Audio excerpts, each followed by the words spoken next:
Well, it was a surprise to me when I was appointed that there was such a big deal made of the fact that I was the first woman, because I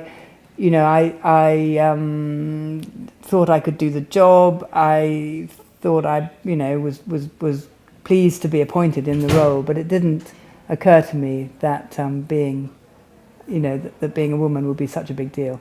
Having said which, I recognise that it was a sort of big deal, and that I shouldn't try and ignore that, and I needed to celebrate the fact that at last this was happening, and that I owed that fact to many people who fought for women's rights across the centuries. So I was a bit ambivalent about it being such a big deal. But in terms of going into any new role, there was a challenge of seeing as if you had to replace the person who had been there before, be like them, or whether you could actually create your own way of doing the job.